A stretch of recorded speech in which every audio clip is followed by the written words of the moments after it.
My wife, she knows I like putting a stainless washer on everything I do. Safety first.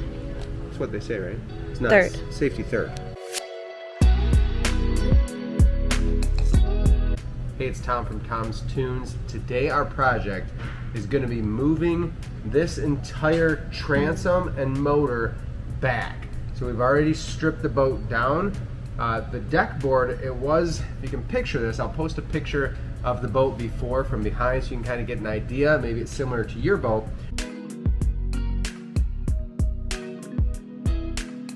There was a cutout here, so the board came to here, had a cutout around here. This is about 26 inches by 36 inches of space that's unusable. In the old railing system, there was a gas tank here. But we're making this boat a lot more modern. It's a 1995 Sweetwater. We're gonna move everything back so we get a flat deck across the back. That's also gonna move the motor back behind the pontoons, because right now it's right in front of the end of the pontoon. That's gonna increase performance. It's gonna make more happen when we trim the motor. We're gonna take a nice sturdy piece. This is 3-inch channel.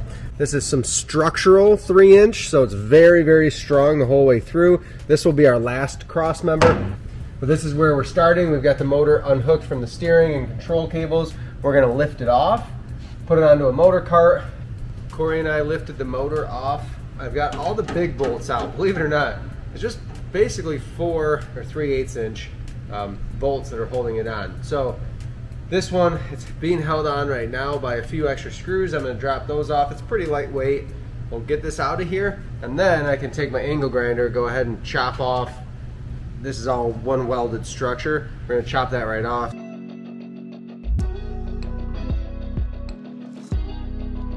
Everything's undone, as far as I know.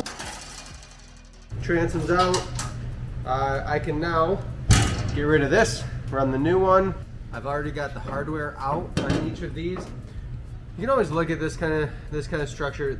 The welds are pretty significant on the inside, so I'm not gonna, normally I would just try to cut where the welds are, you know, work my way through them and then bend or break it off.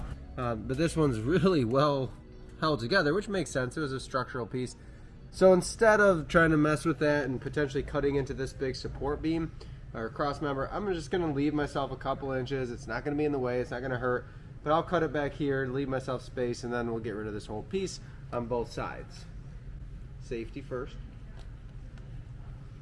That's what they say, right? It's not third. Safety third.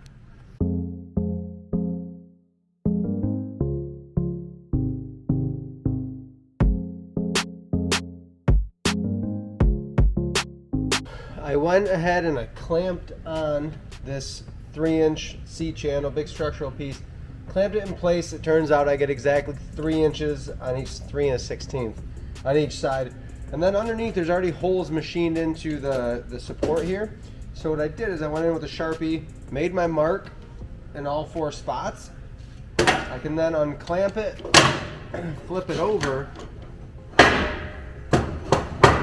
and I'm actually just gonna clamp it back down here.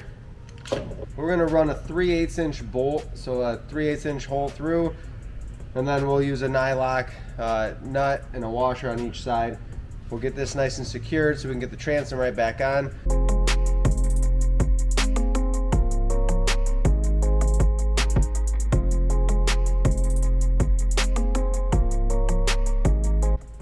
I've got my holes drilled. I did have to ream these holes out a little bit just because they had a smaller bolt in before. I'm going to line it up. We have it flush on the back. My wife, she knows I like putting a stainless washer on everything I do. But there's not really room in this because of this big rounded deep channel. So I'm going to do a washer on the bottom side with my nylock nut.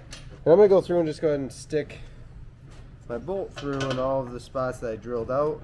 Make sure everything's fit in there where we want it. But when I get everything in there and make sure it all fits, then I'll go through and tighten everything down snug.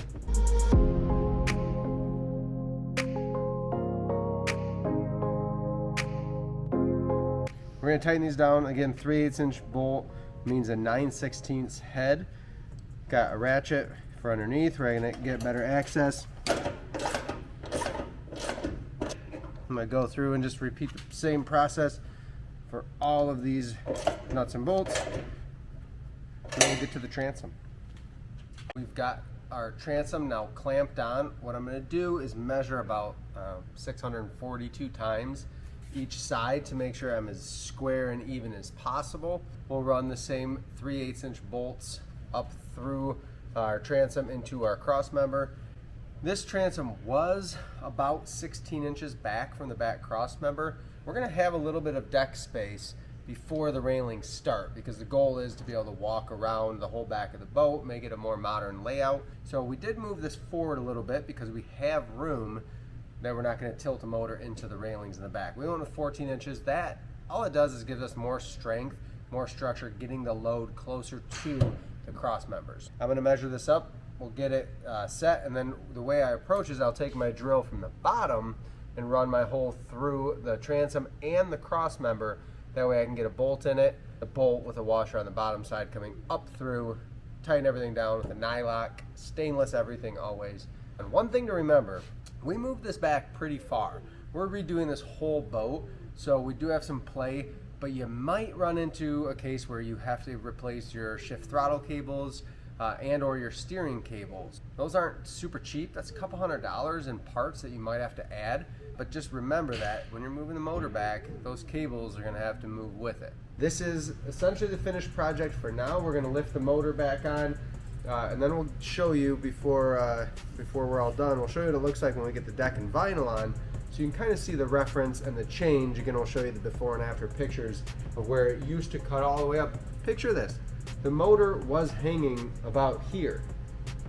The deck would have started here. We gave them 2 feet of deck space on 20-foot pontoons that they didn't have before.